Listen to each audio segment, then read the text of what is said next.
Boa noite. Boa noite a todos. Aquele teste tradicional.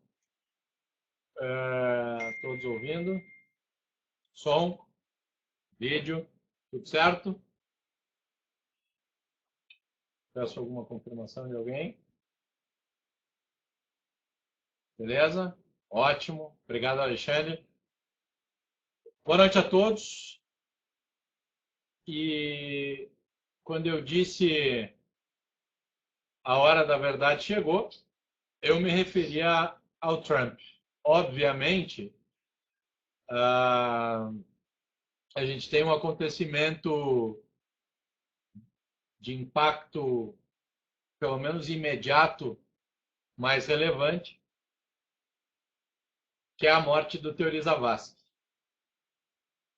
Há duas maneiras na nossa leitura, e a gente tentou apressar um pouco a discussão sobre o tema aqui internamente e falar com gente de mercado para poder trazer a vocês uma percepção do que isso efetivamente significa ou pode representar. Primeiro ponto, a primeira maneira de ler é uma maneira de,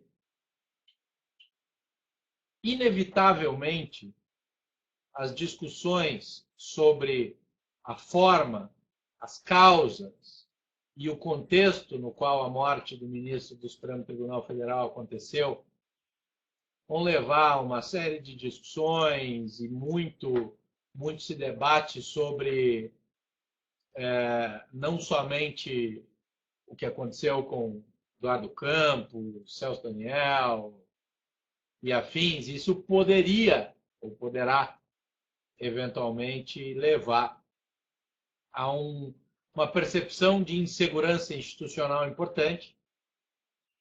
E para vocês que nos acompanham há bastante tempo, sabem que a gente tem dito que muito mais do que o próprio Trump ou qualquer movimento norte-americano, nosso relatório macro de janeiro, que foi ao ar hoje, ou ontem, enfim, ontem ou hoje,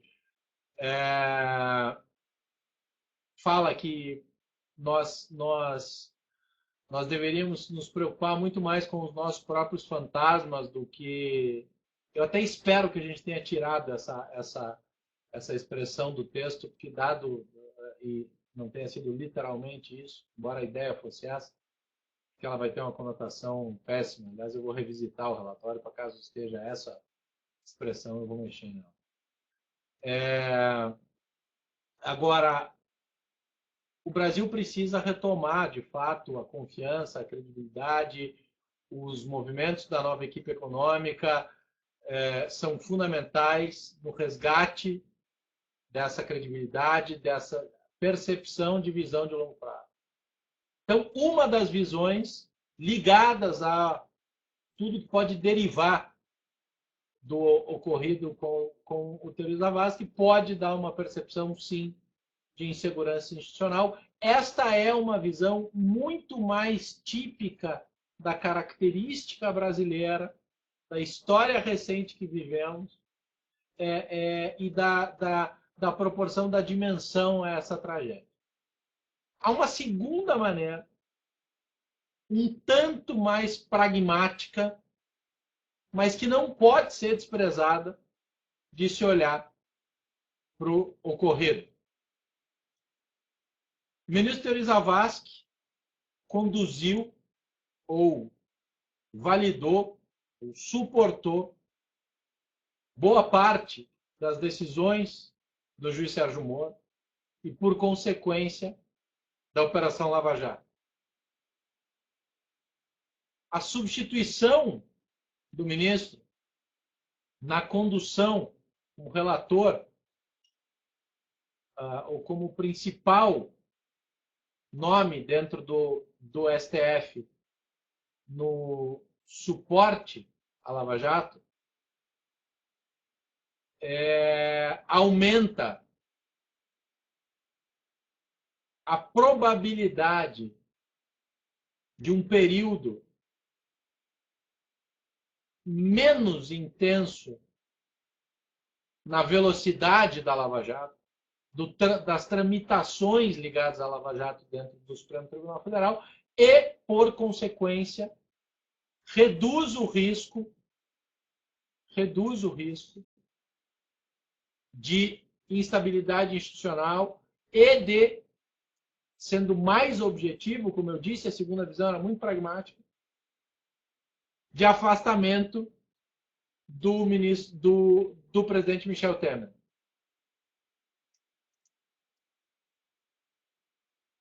Se isso for fato, se essa for a maneira de interpretar, embora para o momento e para a característica brasileira seja fria, aumenta a previsibilidade da economia e aumenta a atratividade do país para investimento. Veja que curioso e como é quase grosseira a diferença das interpretações e a maneira como o próprio mercado pode funcionar quase que de maneira bipolar nas reações. Nenhum desses dois cenários deve ser desprezado nesse momento. Eu estou lendo, já são 3 pessoas aqui. Eu não tenho nenhuma demonstração aqui de trava ou de lentidão, gente. Então eu vou seguindo. A gente tem alguns alertas de tela aqui e nenhum deles está aparecendo. Beleza, obrigado. Tá ótimo, gente. Então são 2 frentes, resumindo. A primeira, mais emocional, mais ligada à teoria da conspiração, mais focada na estabilidade institucional. A segunda, mais pragmática, mais objetiva, que leva a crer numa desaceleração da Lava Jato e numa redução de risco de afastamento do Michel Temer por consequência de alteração na condução da política econômica, que vem dando de novo uma boa perspectiva para o Brasil. Importantíssimo que se olhe para essas 2 possibilidades e as próximas 24, 48 horas do mercado vão ser determinantes. Porque especificamente sobre esse assunto, certamente não haverá nenhuma novidade, nem em 24, nem em 48, nem em 72 horas. Mas a gente vai acompanhar e vai levar a vocês a nossa percepção de determinação de tendência. Tá? Falando especificamente sobre o Trump, antes de começar as perguntas aqui, eu tenho uma posição muito clara desde sempre em relação ao Trump. Já dividi com vocês, dividi com clientes em calls, hoje fiz isso por 2 vezes. O Trump, presidente eleito, os Estados Unidos tem muito cuidado com a instituição presidente da República. Considerando, ciente de que aquele cara é o homem mais poderoso do mundo, sob a ótica geopolítica, há implicações e responsabilizações que a Constituição americana, que os deveres do presidente americano têm, que não devem dar ao Trump a mesma condição de seguir agindo como ele vinha agindo, ou em campanha ou como presidente eleito. Política expansionista implica em discutir orçamento com o Congresso. Discussão orçamentária nos Estados Unidos não é simples. Agora, sinalizações podem ser importantes. Considerando o time que ele montou, não acho que venha qualquer coisa diferente de investimentos em infraestrutura, de uma alteração na política de healthcare, que é o Obamacare. E isso pode ter impacto direto por lá nos papéis do setor de saúde. Olhando para o Brasil, uma política expansionista ajuda principalmente commodities, minério e petróleo, ajuda as siderúrgicas. Ontem respondi a uma jornalista do Valor Econômico especificamente sobre as empresas brasileiras que têm plantas no México, se poderiam ser machucadas, em especial IOSP e Maxion. E a IOSP também tem plantas nos Estados Unidos e investiu muito forte nos Estados Unidos, acabou de anunciar um investimento novo. e o produto que tem no México é um produto complementar ao produto americano, não acho que seja um problema. Então, não acho que o Trump é problema nenhum para o Brasil de curto prazo. Ao contrário, nos parece que a revisão de parcerias internacionais que os Estados Unidos têm pode ser positiva para o Brasil. E aí a gente espera que o cenário esteja ainda positivo e pode... A gente revisou substancialmente a nossa leitura de minério por conta de movimentos identificados em fabricantes. A cotação nos parecia, desde muito tempo, dificilmente em condições de se manter nos níveis acima de $80 por conta da relação oferta e demanda. Mas a OPEP está fazendo escola. Então, o controle artificial de produção, de volume de produção, tende a manter em equilíbrio essas expectativas. Muita gente questionou essa semana o tamanho da injeção de liquidez do governo chinês no mercado financeiro. Mas os indicadores, PMI, atividade, estão muito bons comparado ao que se desenhava alguns meses atrás, tanto na China, quanto na Europa, quanto nos Estados Unidos. Então, 2017 pode ser um ano não de rally de commodities, mas sem que se tenha efetivamente um peso ou uma demonstração de tendência negativa, principalmente sobre petróleo e sobre minério. Donald Trump tem perto dele muita gente ligada à cadeia do petróleo. Isso é uma ótima notícia para o Brasil. Ótima notícia porque tem previsão de abertura de novos leilões do pré-sal. Petrobras precisando desinvestir, capital estrangeiro chegando para o setor, companhias como QGEP, que está dentro das nossas coberturas e top recomendações para o ano, podem ser muito beneficiadas com esse movimento. Então, Trump tem mais para dar do que para tirar, aparentemente, do Brasil. Mais uma vez, teremos que ter muito cuidado. Tomara que o mercado consiga ser pragmático e compreender com o lado da estabilidade institucional. E aí não quer dizer que eu não acho que possa ter qualquer tipo de relação, digamos, não muito passível de orgulho nas causas desta tragédia. Mas pouco importa, a questão é o que isso vai ter efeito no mercado. Não me cabe aqui julgar, não sou comentarista policial, quanto menos investigador. Meu papel aqui é dar a vocês a minha mais clara e transparente percepção de fluxo e o que esse time que está aqui atrás consegue nos dar de visão de mercado e de futuro, olhando curto prazo e médio prazo. Ok? Então, dado o contexto, vamos lá, vamos começar com as perguntas. Marcelo, em caso de queda de juros, a Triunfo não se beneficiaria? Por que a Triunfo não para de cair? Seria um momento de comprar? Marcelo,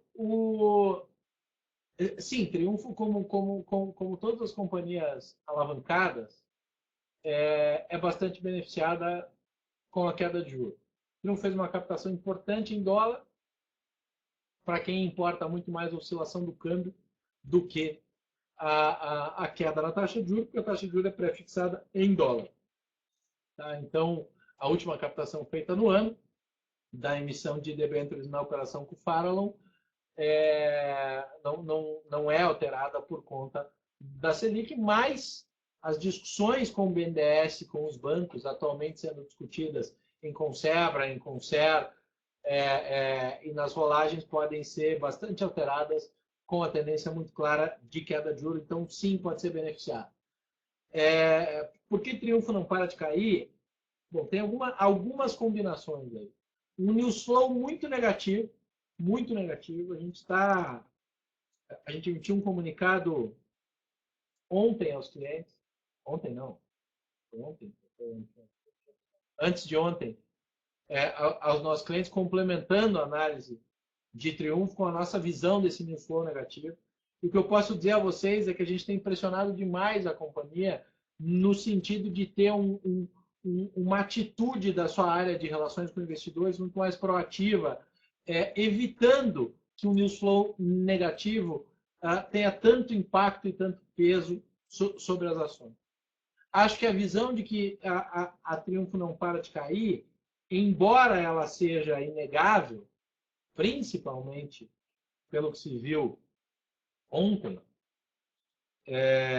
e hoje também, mas eu vou olhar o número final de hoje aqui, enquanto eu respondo para vocês, só olhando o fechamento de hoje. Não, hoje ela fechou em mais 0,34.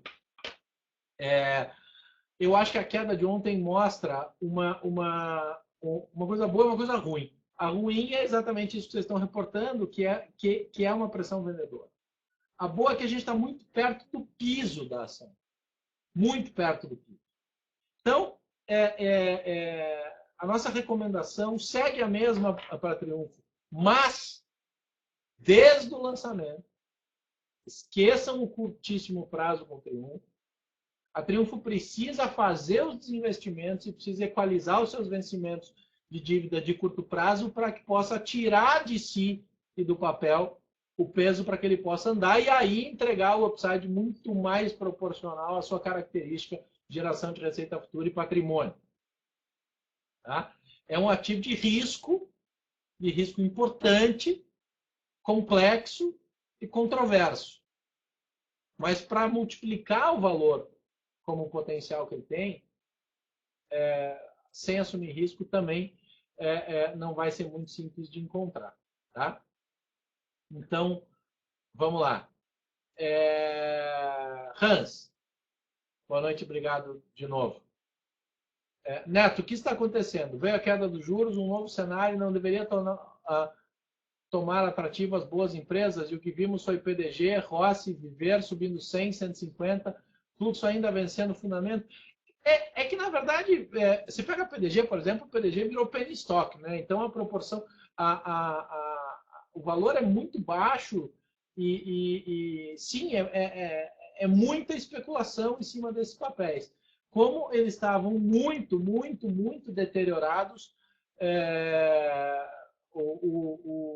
realmente andou. Agora, é normal que aconteça logo após o movimento.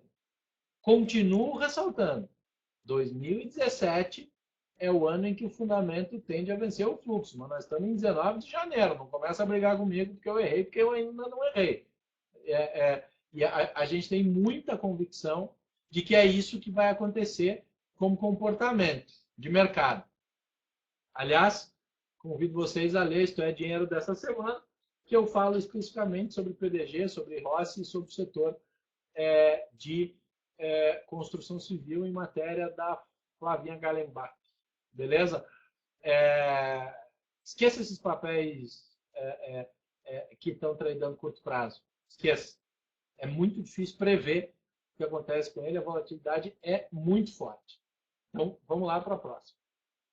Edson, é verdade que a Vale transformará todas as ações em ON? Você ouviu esse comentário, Edson? Sim, eu estou acompanhando, a gente está acompanhando demais Vale, inclusive construindo o nosso início de cobertura da Vale, e até por isso a gente está tão ligado ao mercado do minério.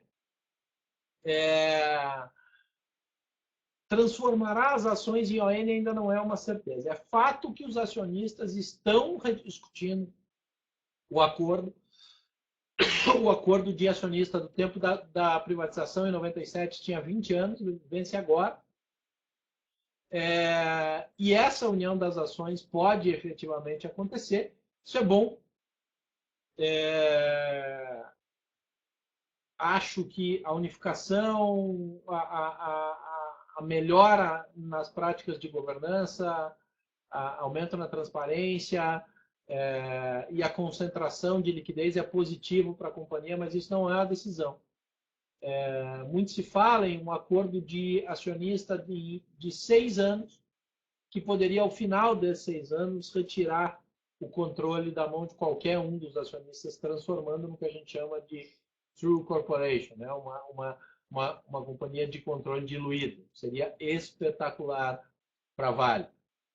Então, sim, existe essa tendência, tem que ver exatamente qual é o racional aí de tempo, de precificação, mas tem muita coisa que tem que acontecer para isso. Não é nada que possa acontecer amanhã ou depois.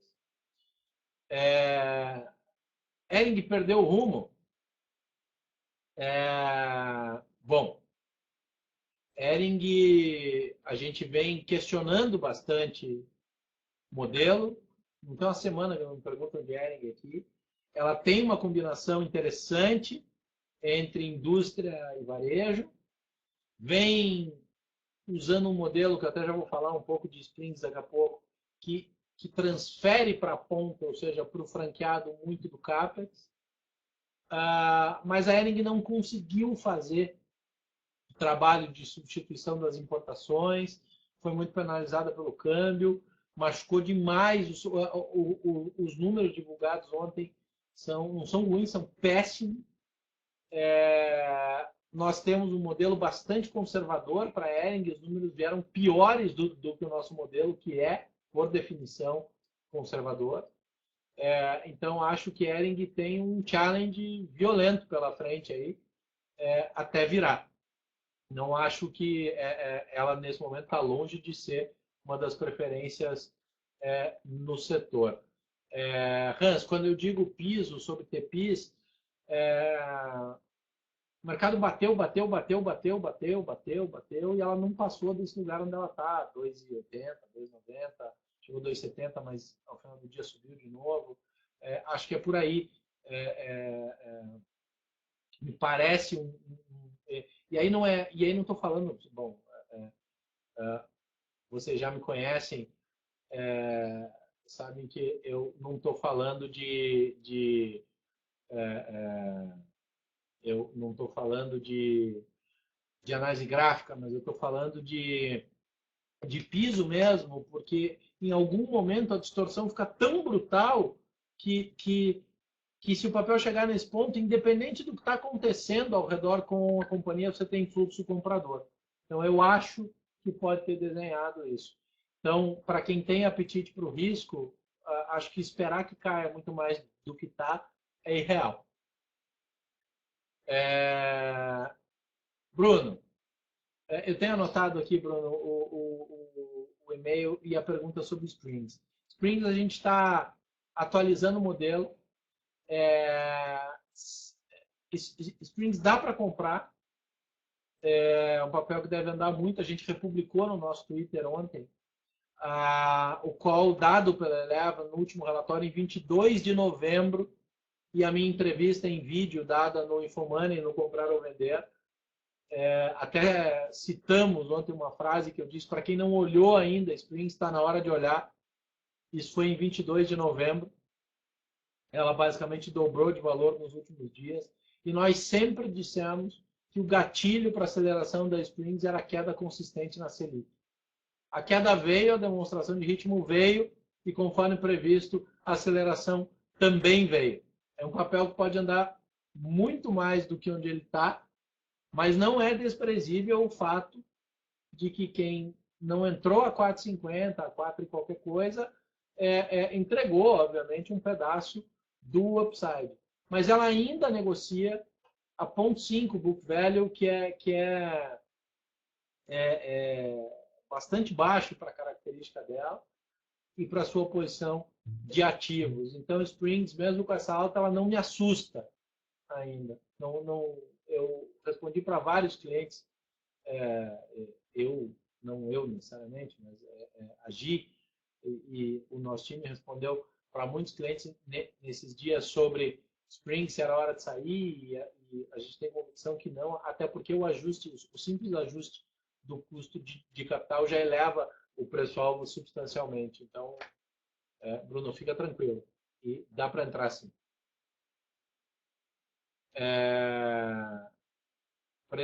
PetroRio é uma boa empresa. PetroRio é uma das primeiras atribuições do Andrezinho Prats. nos parece com uma simetria bastante boa, Francisco. Ainda não tem relatório finalizado, mas é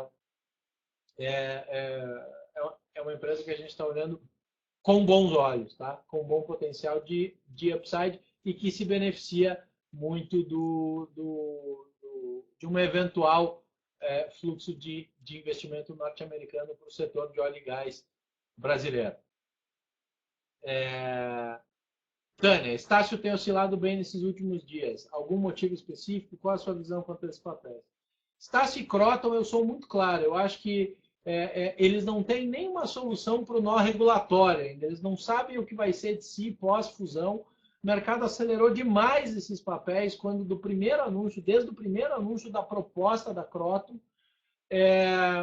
acho um risco importante a necessidade de geração de escala constante, como eles têm definida.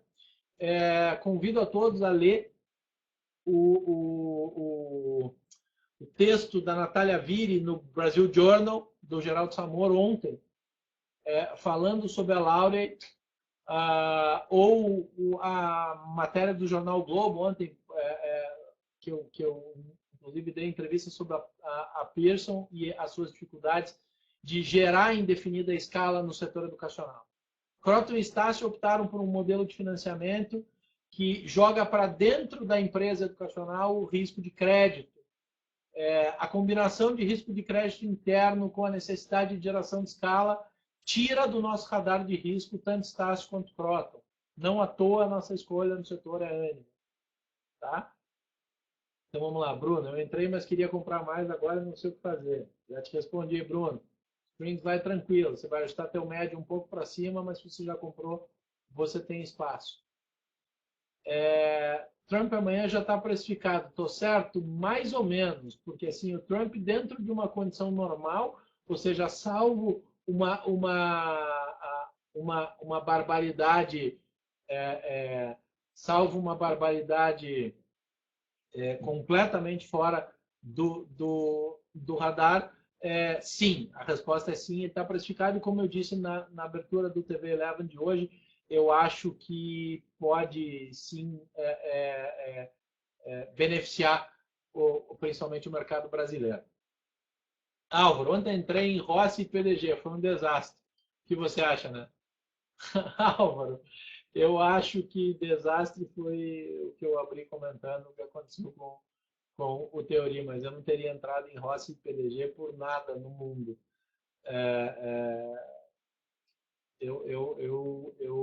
Eu acho que o risco de você sofrer é muito maior do que o risco de você ficar feliz. O problema desses movimentos é que eles geram muito fluxo, as oscilações são muito grandes, chamam a atenção, e a chance de você errar o timing na física, quando você tem institucionais gigantescos, robozinho operando algoritmo e gente operando opção, que é efetivamente um perigo. Então, fica fora disso. Eduardo, das small caps, qual é a nova Lojas Americanas?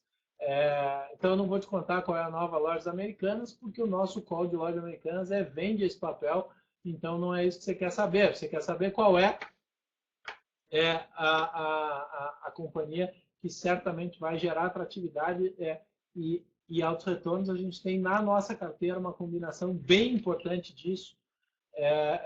Todos vocês sabem disso. A gente tem aí alguns cases, tem Profarma, tem CSU Card System, que tem muito para andar ainda. Sanepar é um case que a gente gosta muito. Senior Solution a gente gosta demais. Tem muita companhia muito sólida para voar esse ano, porque, como eu disse, eu tenho muita convicção de que este ano o fundamento vence fluxo. A próxima pergunta do Edson e de alguém que usa o NIC 2600, que eu gostaria que você me contasse o nome e me ajuda. BRF está com o preço bem baixo, o que houve? BRF, a nossa leitura segue intacta em BRF. BRF é barato demais. BRF é 45, 46. Está aqui atrás o Raul, que é o cara que mais acerta previsão de BRF no mercado brasileiro. e acompanha demais o setor. Aliás, essa noite Raul acorda às 4 da manhã para visitar a Minerva, em Barretos, amanhã. E a gente gosta demais da companhia, confia demais na companhia. Então, seguimos com o mesmo viés, ela é protagonista da nossa carteira, tem um upside muito consistente ali dentro. Alguma ideia de por que Cielo está com preço baixo? Bom, a discussão de Cielo, só para concluir, que tem mais uma pergunta do Sérgio sobre BRF, vou falar sobre o que você disse. Preço do milho, aquisições e IPO, Sérgio. Você não precisa ir muito mais do que essas 3 razões para entender por que você tem que comprar a BRF. Preço do milho, aquisições e IPO. Está resolvido, certo? Ele me perguntou se eu podia falar sobre preço do milho, aquisições e IPO. Você não olhou aberto. Exato. Você não precisa ir muito mais longe, Sérgio. Tá, a tua pergunta respondeu ela mesma. Hans, Anima, ativa alguns meses lateral. O que falta para essa bela empresa resolver andar? É lateral mesmo, é um case de longo prazo.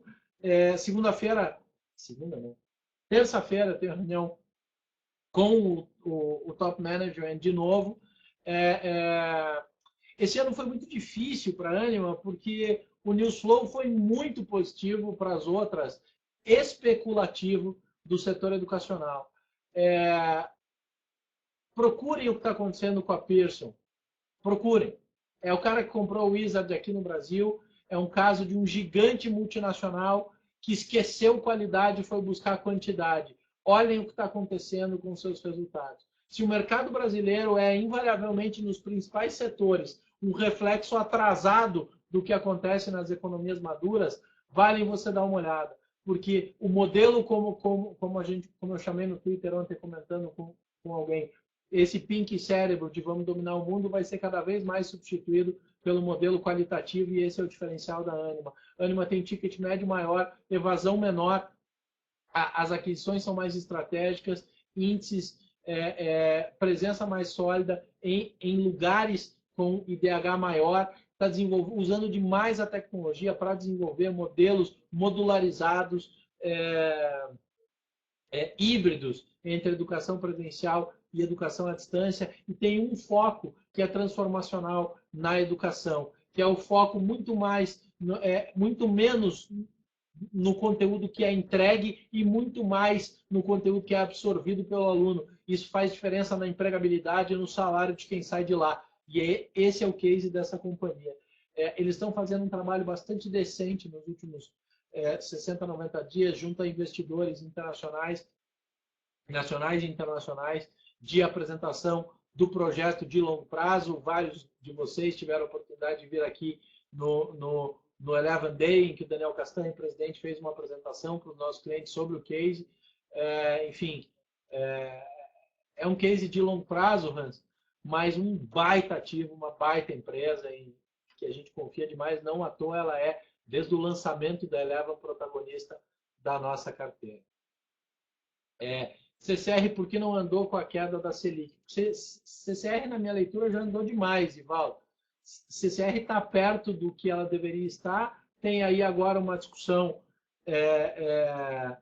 sobre uma captação de um guia aí que muito se especula de eventuais aquisições. Hoje, 2 ou 3 pessoas me ligaram perguntando se eu sabia se CCR estava comprando algum ativo da Triunfo, e eu obviamente não sei. Se soubesse, eu estaria, ou provavelmente eles estariam infringindo alguma uma norma fundamental de confidencialidade na condição das transações. Não tenho ideia. Eu acho que o CCR não andou, porque ela já andou demais. Tá? Hans, Card Senior é a cara da Eleven. Longo prazo, é tudo isso que estamos vendo. Exatamente, Hans, exatamente. Card e Senior são, sim, 2 companhias que são a nossa cara.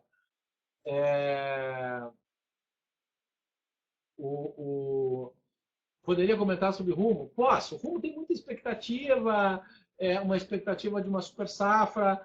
na nossa projeção de earnings, o quarto tri ainda deve vir muito difícil, tem muita composição parada ainda. Acho que tem muito what if, né? Muito se sobre Rumo. Rumo não consegue me convencer. Eu tenho uma dificuldade. Aliás, esta moça bonita aqui que está atrás de mim, que é quem toca, quem cuida do setor de transportation aqui na Eleva, que é a Luísa. Luísa, diga oi. Diga oi. Você não está aparecendo. Oi, a Luísa, exato. A Luísa, a gente discute muito sobre Rumo. Aliás, final de semana tem relatório da Luísa sobre a IPO da Movida. Tá? Então, vamos lá, galera, que vai ser bem bacana.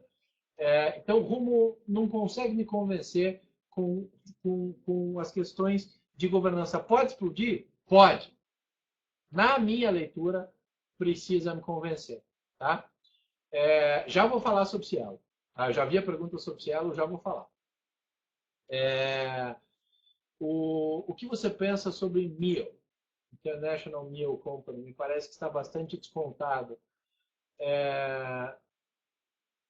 Olha,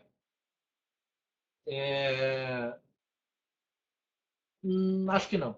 Acho que a gente andou olhando o MIO e, para você ter ideia, a gente achou que valia a pena focar em outras companhias para levar para os nossos clientes antes de levar MIO. Andou trocando management, tem uma série de questões internas para ser resolvida aí, não é à toa que o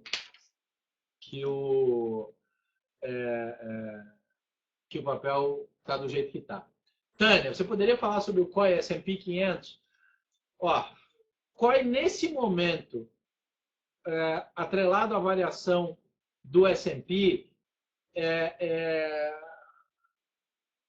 o risco importante de você extrapolar as bandas do COI, embora tem mais de um COI S&P 500, então eu não sei especificamente qual é a banda de flutuação que você está falando, mas S&P na máxima histórica, muita aceleração nas ações americanas em cima de uma desoneração, uma suposta desoneração a ser vinda sobre as companhias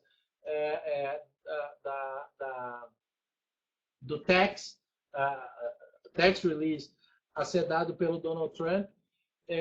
Tem muita gente muito boa de mercado, operador de muitos anos, que está short pesado em S&P, imaginando uma correção importante. Acho que COI, todo COI em momento de risco de volatilidade, ele é menos atrativo. O COI ele é ideal quando você tem uma perspectiva de banda menor. É claro que o discurso do COI, que você ganha o prêmio mínimo mais a oscilação do ativo X, ele tem mais sex appeal quando a perspectiva de oscilação é maior. Mas não é à toa que ganância é pecado capital. Tá? Acho que tem coisa melhor para você fazer o mesmo resultado. Tá? Dato, e Klabin, mudou alguma coisa na sua visão para o ano? Tem muita alteração. Klabin muda, né? Klabin tem bons motivos para se olhar Klabin. A gente está nesse momento também reconstruindo. Eu sei que eu estou dizendo isso várias coisas, mas com a operação de final do ano, isso aqui é literalmente uma máquina de produção. Tem coisa para se olhar, sim. Em Klabin, ela pode ter uma alteração legal ao longo desse ano. Quanto isso pode representar na ação, Bruno, ainda não posso te dizer, mas as notícias para o setor de celulose são boas, a expectativa de retomada da economia, o mercado interno é muito importante para a Klabin. Um ativo legal, cara. A empresa nunca deixou de ser legal, mas para esse ano pode ter novidade boa, só não tenho condição de te falar sobre perspectiva de preço. Vamos falar de Cielo, então.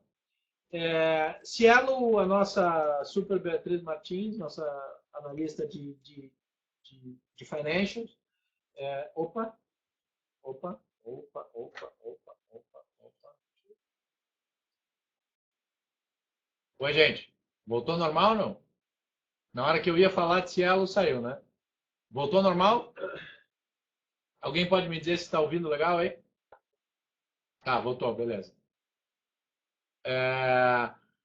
Cielo, a nossa super analista de financials, a Bia estava discutindo aqui agora, a mudança da regra dos cartões tem impacto direto em Cielo. Cielo vinha crescendo muito a sua receita oriunda das antecipações vindas dos estabelecimentos comerciais. Com a eventual mudança da regra de forma definitiva, se mais umas duas pessoas pudessem me dar opinião se áudio e vídeo estão ok, porque eu enxergo opiniões distintas aqui. Ok.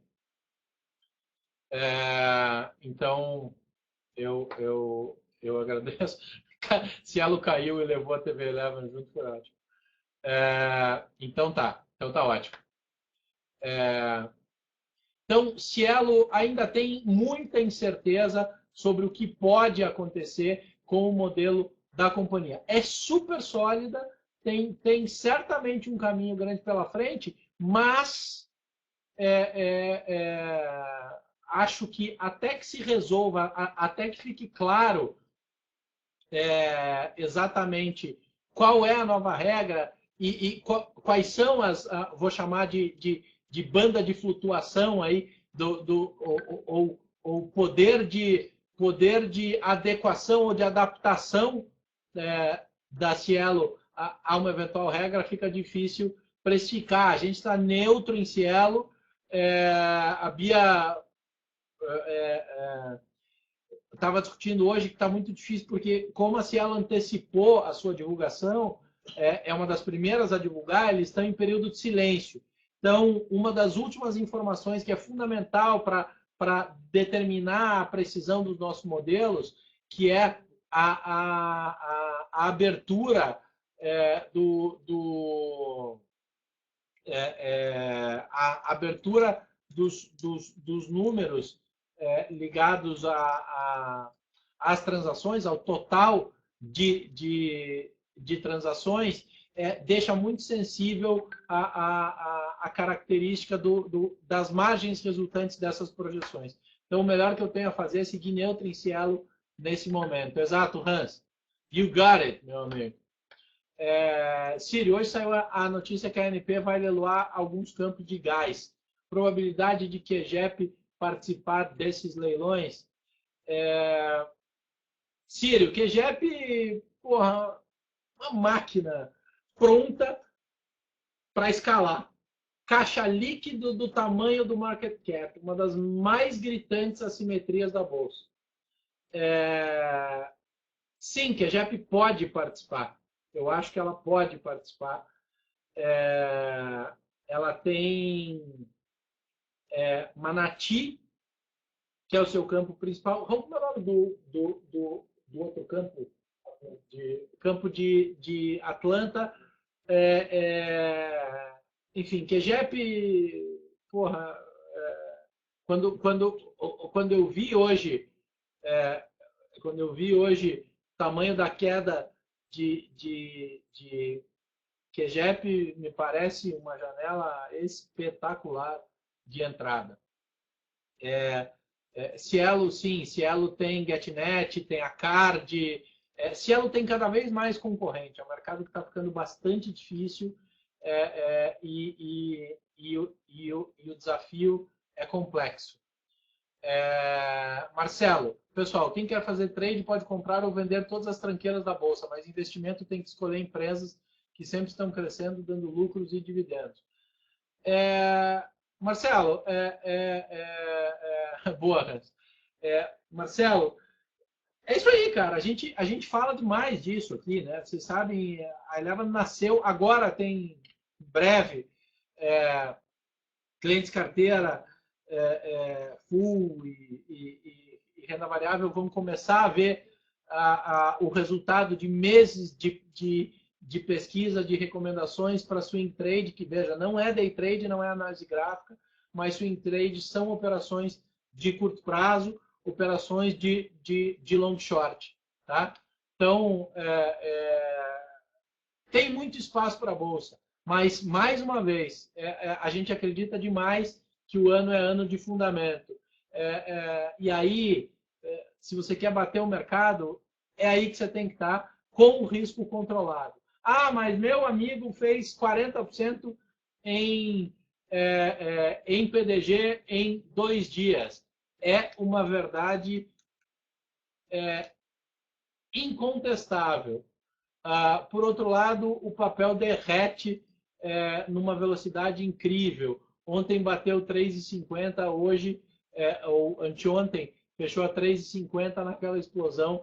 Hoje, já 3,08, é basicamente 12% de queda em seguida. Então, a chance de você estar na ponta errada nesse tipo de companhia muito frágil, em trade de especulação, é muito grande, principalmente nesse começo de ano. Eu imagino que diminua ao longo do ano o espaço para essas grandes especulações e grandes apostas em cima de trade. Mas, enfim, é espaço, acho que tem que tomar bastante cuidado. Boa, Hans. Álvaro, sai.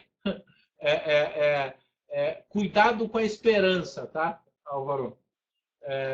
O Álvaro disse que comprou ontem, então, assim, a esperança de já volta nessas companhias não vale.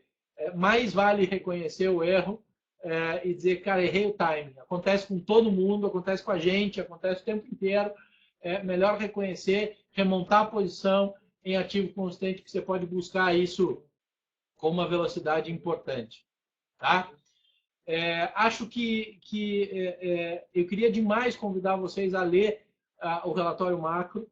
Acho que a maneira como a gente desenhou ali a tendência foi muito legal. A maioria de vocês já sabe, eu fui, desde que o Willan assumiu, eu sou parte da equipe de economistas que se reúne com a diretoria do Banco Central para discutir política econômica. Perdão, política monetária, não política econômica. A gente cravou 12,75 de Selic para o final do ano. A gente errou por 1 ponto, que é muito. Mas daí, 11 dias depois, eles trazem a Selic para 13, o que significa que o fundamento da nossa leitura estava correto. Principalmente porque, para vocês que acompanham o nosso relatório macro, sabe que a explicação que nós demos para apontar um quadro de Selic a 12,75 ao encerramento do ano foi exatamente a explicação dada pelo Banco Central para mudar o ritmo de queda em janeiro. Compreendam exatamente o que envolve as decisões de investimento com esta velocidade. O relatório macro está muito legal porque aponta muito claramente. O dólar em 2016, a gente cravou o dólar o ano inteiro, o dólar resultado do final do ano. A gente mantém uma posição muito sóbria em relação ao dólar, que está explícita no relatório macro. PIB, inflação, está tudo ali. Tá? Então, acho que vale a pena visitar. O time de renda fixa está fazendo um trabalho brilhante na determinação de estratégias para aproveitar o prêmio boa parte do prêmio dos pré-fixados já foi, mas ainda tem muitos meios de combinar a estratégia da parte do seu portfólio que fica atrelado à renda fixa. Então, eu acho que eu tenho 3 convites aqui hoje a fazer, porque é claro que essa discussão sobre ações é muito bacana, é claro que o nosso DNA é o equity, é claro que eu, principalmente, sou um defensor da renda variável em ativos sólidos e consistentes e tenho repetido sistematicamente que é o ano do stock picking para bater o mercado, mas bater muito o mercado de maneira muito consistente em 2017. Mas tem 3 calls que eu não posso deixar de dar a vocês, que é, olha o relatório macro que vai dar. Vocês compreendendo o ambiente macro e as perspectivas macro, fica muito mais fácil para vocês identificarem o que é armadilha e o que é realmente oportunidade na bolsa. Não esqueçam de olhar para a consistência do modelo de negócio. Economia real, pé no chão. Esse cara vai gerar resultado? Ou qual é a chance desse cara gerar o resultado pelo ambiente de negócio? Relatório macro é uma ferramenta fundamental para isso. Tem banco usando o nosso relatório macro hoje. A gente está super bem ranqueado dentre as projeções do sistema de gerenciamento de expectativa do Banco Central. Simplesmente porque a gente mantém o pé no chão. Segunda recomendação, as estratégias de renda fixa do time liderado pelo Rafa estão muito legais de olhar. Combinação de título público, debênture, papéis tipo LCI, LCA, movimentos que se pode fazer para aproveitar o ciclo, vale a pena acompanhar. Tá? Então, vamos olhar para isso, porque olhar o macro, olhar a renda fixa faz muito sentido. E daí, para falar a terceira coisa, a pergunta que diz sobre oportunidade em fundo de investimento, o Guilherme Vilazante, nosso principal analista de real estate, assumiu o chapéu do nosso produto de fundos imobiliários em dezembro. Ele estava pondo no ar essa semana. O time já foi para o ar o novo modelo? Não? Então, essa semana está indo para o ar o novo modelo do produto fundos imobiliários. O Vila tem décadas de experiência, ele que não me deixa contar quantas décadas ele tem, head da Merrill Lynch, do Barclays, cara brilhante em real estate, e é ele que está tocando o produto de fundos imobiliários da Eleven. Tem sido super bem aceito, os feedbacks estão muito legais e tem sim oportunidade em fundo de investimento imobiliário. Álvaro, o que eu acho de login? Cara, acho que a alavancagem é perigosa, acho que tem mais incerteza do que certeza dentro de login. Eu sei que o papel está andando para burro, Álvaro, mas assim, PDG e Ross também estavam.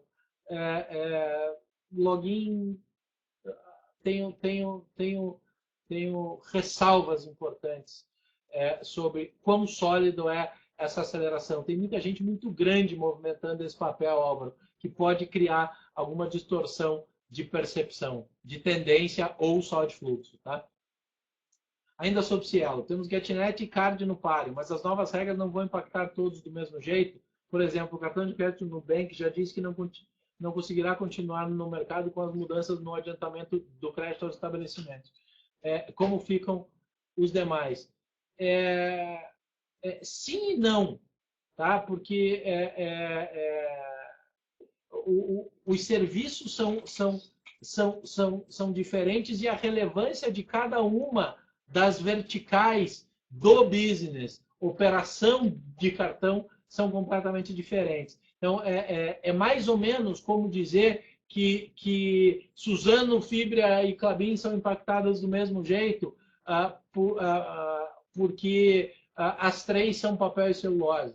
Não é verdade. Cada uma tem uma vertical que tem mais importância, outra tem menos, uma está mais focada em um determinado mercado, outra em outro. Tá? Então, e a questão, ainda que os outros sejam impactados, a Cielo estava precificada na Bolsa como um ativo, com uma projeção de crescimento muito substancial e que vinha muito calçada no crescimento de margem a partir da antecipação de recebíveis. Ou seja, um dos principais drivers deste ativo que estava refletindo no preço foi seriamente machucado com a mudança da regra. Então, acho que essa deve te definir qual é a nossa leitura de Cielo. Marcelo, pessoal, vamos comprar a empresa com o mesmo valor da ação de 2, 3 ou 5 anos atrás. É muito arriscado como investimento, pois o ciclo pode se repetir. Vocês vão ficar esperando essa recuperação. Mas, Marcelão, a Eleven existe para isso, cara.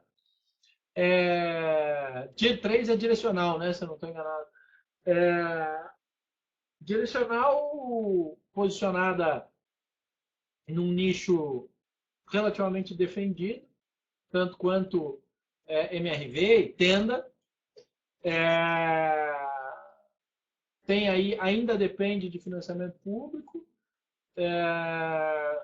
faz menos diferença para ela do que fará, por exemplo, para a Iven, para a Cirela, para a EasyTech, essa alteração, não só no custo de capital, como na perspectiva de curto prazo, mas é um setor, é um nicho bastante resiliente. O nosso call de tenda para o IPO que não saiu estava muito baseado na resiliência do nicho. Tá? Então, o que eu posso te dizer sobre direcional é que o nicho é bastante resiliente. Galera, 8 horas e 29 minutos. Agora dá tempo de assistir o Jornal Nacional, jantar e depois desligar de novo para ler a novela, porque na hora da novela, e vão ler o relatório macro, vão ler as estratégias de renda fixa. E galera, se preparem, sigam atentos, porque esse ano vai ser espetacular nos seus investimentos. E a gente está aqui para ajudar vocês a dar porrada no mercado. Um grande abraço a todos e até a quinta que vem. Quinta que vem já está convidada a Thaís Herédia para estar aqui comigo. Thaís que estava de férias, ficou doente, tadinha, ficou bem ruim, pegou uma virose bem difícil. Foi diagnosticado um caso de chikungunya. Enfim, Thaís sofreu demais, mas como ela mesma me disse, ela me dá um abraço de feliz ano novo. 2016 tinha sido o ano do expurgo, então saiu tudo da gente de ruim, da Thaís. O mercado vai aproveitar e tomara que a Thaís esteja aqui comigo, a Thaís Herédia aqui comigo na quinta-feira, no próximo TV Eleven. Um grande abraço a vocês. Fim de semana tem pré-IPO de Movida, tem relatório novo de Ferbasa indo para o ar, tem revisão de CSU Card System, reprecificação de Springs. Porra, galera, tem trabalho para burro, o time aqui está alucinado. Depois das 6 da tarde está todo mundo autorizado a abrir garrafa de vinho aqui, porque ninguém é obrigado a trabalhar em más condições. Então é isso que o time está fazendo. Até tarde, depois da segunda taça de vinho da galera, o custo de capital normalmente cai. Brincadeira, um grande abraço a todos vocês. Esperamos vocês na quinta que vem. Um abraço, tchau!